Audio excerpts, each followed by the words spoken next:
I'd like to share with you a rather rare old document that was published originally in the American Anthropologist, Volume 3, September 1901, titled Summary of the Archaeology of Saginaw Valley, Michigan, by Harlan I. Smith, this pertaining specifically to the Saginaw River Valley, Bay County. The report begins, Saginaw River. The history of Saginaw County states that the water courses of the district comprise the Sac-Honeng, or Home of the Sacs.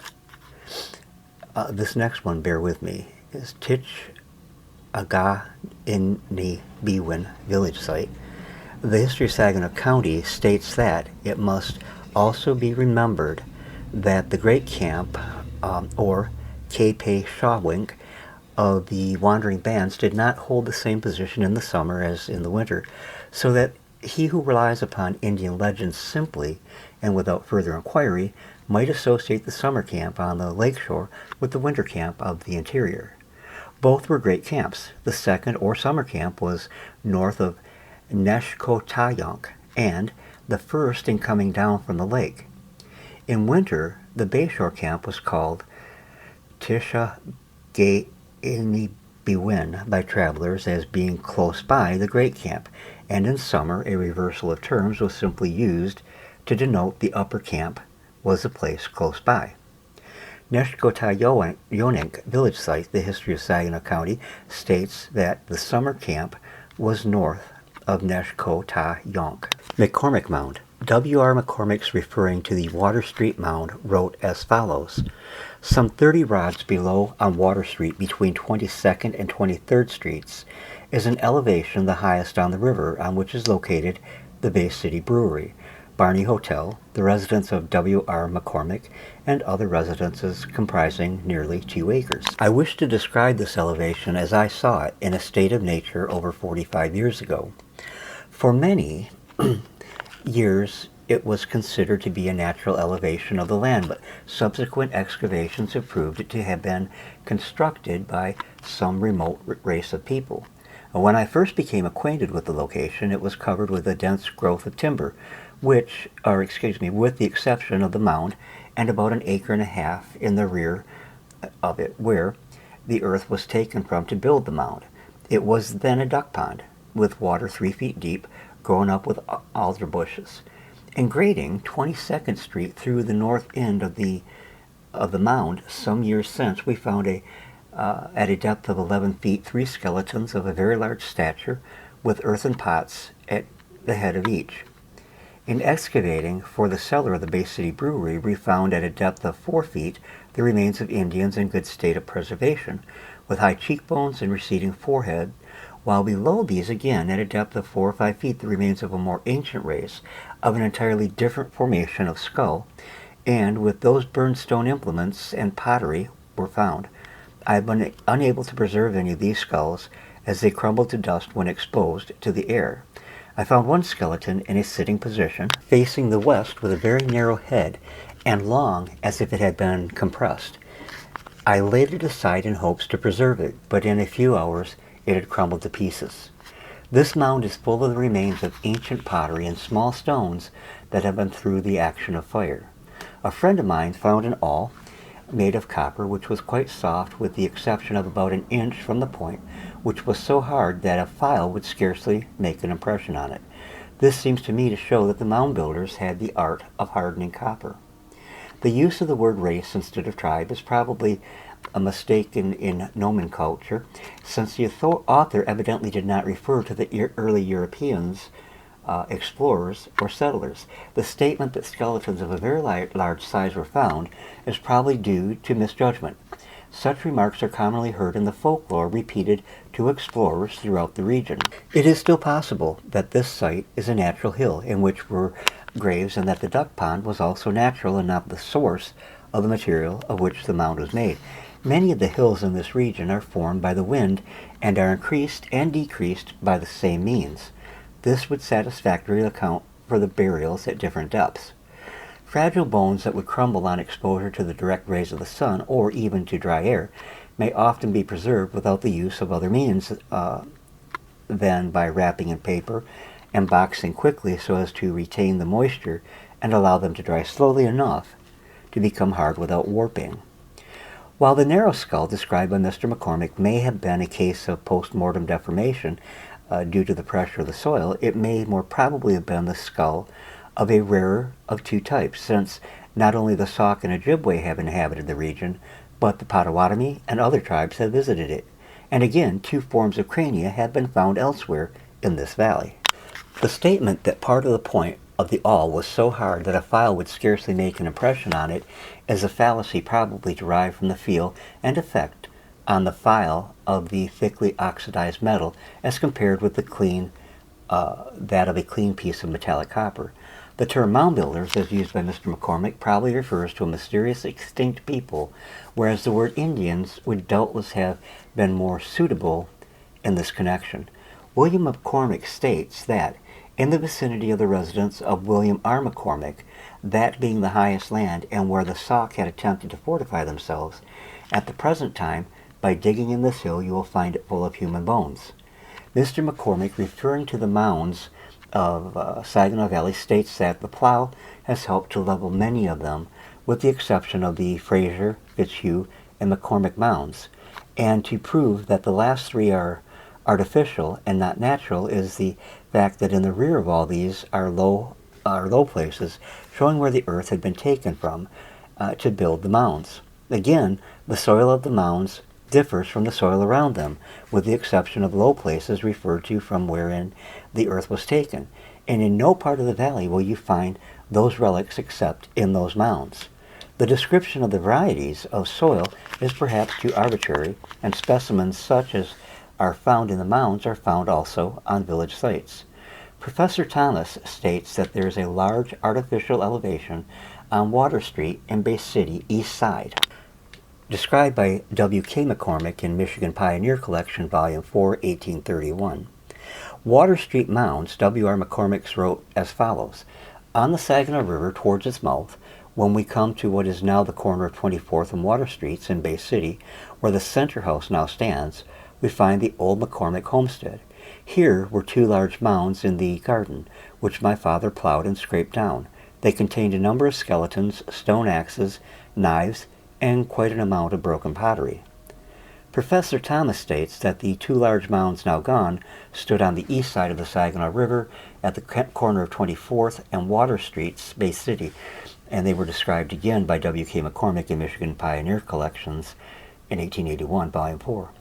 Moore Mound, W.R. McCormick wrote as follows: we will now pass over to the west side near the mill of Moore, Smith and Company.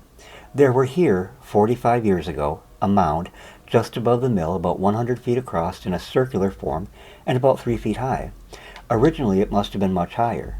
I have never examined this mound, but have understood from old settlers that there were a great many stone implements found in it. The plow was nearly leveled, or has nearly leveled it, so that it is scarcely noticeable anymore. Professor Thomas states that there was a mound on the west side near the mill of M. Smith and Company, as described again by McCormick, W.K. McCormick in the Michigan Pioneer Collection. The West Bay City Village Site. On the sand ridge close to the river at West Bay City, where the railroad roundhouse is located, were found fragments of chert and burned stones in sufficient numbers to suggest that this place had been a village site. West Bay City graves. In the West Bay City village site, several human skeletons were dug out by the railroad section workmen, one of whom on inquiry reported the same. The place of these graves appeared to be a natural sand ridge in which interments had been made. The burial site may be identical with what Mr. McCormick terms the Burney Mounds, and now the Burney Mounds. Again, W.R. McCormick wrote as follows: the mound, which was located near the west end of the Detroit and Bay City Railroad Bridge, which for reference I will call the Burney Mound, as it is located on the lands of that great philanthropist, the late Honorable James G. Burney. The mound was not so large in circumference, but much higher than the one just noticed. In this were also found human bones in much better state of preservation than any of the rest, and I procured from this mound a skull with a hole in it just above the temple bone, produced by a sharp instrument which undoubtedly caused death. This skull I presented to J. Morgan Jennison of Philadelphia. It was of an entirely different formation from the Indian skull of the present day, as it did not have their high cheekbones nor their receding forehead, but a very intellectually developed head, showing that it was a different race of the people from the Indians. Some years since, boys were digging in the side of the mound, as they had often done before, to get angleworms for fishing, when they came across a small silver canoe about 5 inches long. A gentleman who was fishing with them offered them 50 cents for it, which they accepted. And after cleaning it up, he found it to be of exquisite workmanship, with the projecting ends tipped in gold. Was not this a present from some early Catholic missionary, of whom history makes no mention? A rough copper kettle of peculiar shape and make, having been wrought into the shape by hammering, without any seam, was also taken from one of these mounds, and is now in the state capitol amongst Mr. O.A. Jennison's collections of antiquities. On August 28, 1890, Mr. McCormick told the writer that the hole in the skull above mentioned may have been made as a post-mortem religious custom.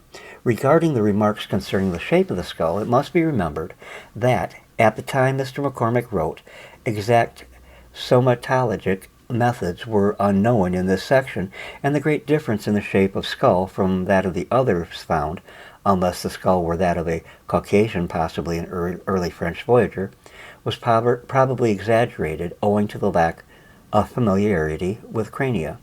The word race in this connection, as in others, is used indiscreetly by the author. The silver canoe may have been introduced after the first contact with the early French traders. It suggests that the burial was comparatively recent. The Burney Mound may have been merely a natural sand ridge in which there were graves, and possibly is identical with the site of the West Bay City graves. Professor Thomas states that a mound formerly stood near the west end of the Detroit and Bay City Railroad Bridge on the land of James G. Burney, described again by W.K. McCormick in the Michigan Pioneer Collections, Volume 4, 1881. The Lynn graves. W.R. McCormick's referring to his preceding item about the Burney Mounds wrote as follows. The next mound was about half a mile up the river and formerly stood in the center of Lynn Street, West Bay City, but has been graded down many years since. I was not there at the time, but was informed by others that it contained human bones and stone implements. Charles E. Jennison, a pioneer of Bay City, informed me that he dug up 2 skeletons many years ago in the side of this mound. He found with the skeletons two copper kettles, which he has still in his possession. I'm inclined to think that these were not the remains of the original mound builders, but a race of a subsequent period. On August 28, 1890, Mr. McCormick told the writer that the mound was 50 or 60 feet in diameter and 12 feet high. The copper kettles suggest that the bodies with which they were found were buried since the advent of the whites, and that the site was a burial place in the sand knoll rather than a mound.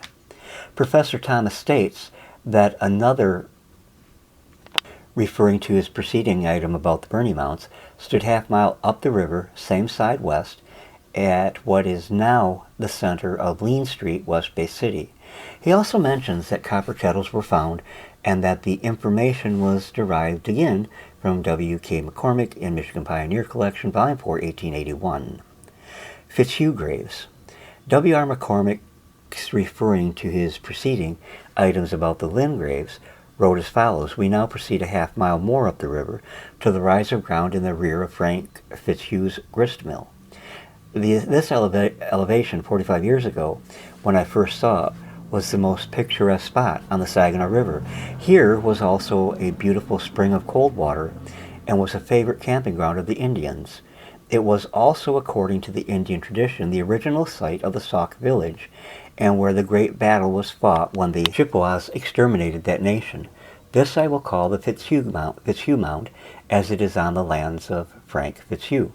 This elevation, comprising 2 or 3 acres, was always thought to be natural, but I am satisfied from recent excavations and a low place to the southwest that the earth has been taken from this point to rise the mound higher than the surrounding land, and that it is, therefore, mostly artificial. Then again, the land adjoining on the north is a yellow sand, while on the south the land fell off abruptly and is composed of the same kind of soil as the mound, black sand and loam, from where the earth was taken. I am now speaking of this mound as it appeared 45 years ago. Since then, the railroad company have excavated a part of it for ballasting up their road, and many other excavations and alterations have taken place so that it has not the same appearance it had when I first saw it. Some years since, Mr. Fitz-Hume, or the village authorities of Winona, now West Bay City, excavated a street through this mound which brought to light many relics and provided beyond a doubt that this eminence was a mound built in remote ages. A great many skeletons were exhumed, together with a great many ornaments of silver, broken pottery, stone implements, etc., and like the McCormick Mound on the opposite side of the river, was full of broken stone which had been through the action of fire. The site is probably a sand ridge with graves in it and a natural pond near it. The ornaments of silver were doubtless the traders' ornaments commonly found in the region and suggest that the graves were made since the advent of the whites. On August 28, 1890, Mr. W.R. McCormick informed the writer that this mound was oblong and covered an acre and a half. Mr. McCormick, referring to the mounds of the Saginaw Valley, states that the plow has helped to level many of them with the exception of the Fraser, Fitz-Hume, and McCormick mounds. And to prove that the last three are artificial and not natural is the fact that in the rear of all of these are low places showing where the earth had been taken from or procured to build the mounds. Again, the soil on the mounds differs from the soil around them, with the exception of the low places referred to from whence the earth was taken. And in no part of the valley will you find those relics except in those mounds. The statement regarding the varieties of soil is perhaps too arbitrary, and specimens such as are found in the mounds are found also on village sites. Professor Thomas states that there is half a mile further up the river on the same side, referring to his preceding item about the Lingraves west side, an artificial excavation back of Frank Fitz-Hume's grist mill, now considerably disfigured. Many relics were found in it. Fitz-Hume village site. W.R. McCormick's referring to his preceding item about the Lingraves wrote as follows: "We now proceed a half mile more up the river to the rise of ground in the rear of Frank Fitz-Hume's grist mill. This elevation 45 years ago, when I first saw it, was the most picturesque spot on the Saginaw River." And as I've already stated, it was the village where the Chippewas supposedly exterminated the Sauk Nation. William McCormick states that the main village of the Sauks stood on the west side of the Saginaw River, just below where the residence of Mr. Frank Fitz-Hume now is, and opposite the mill of the Honorable N.B. Bradley. He further states that on the west side of the river, the main village of the Sauks was located across the river from another village, the Portsmouth village site, which stood near where the courthouse now stands near the ferry in Portsmouth. The Portsmouth village site. William McCormick states that across the river from the main village of the Sauk, there was another village which stood near where the courthouse now stands near the ferry in Portsmouth. The West Bay City Mound.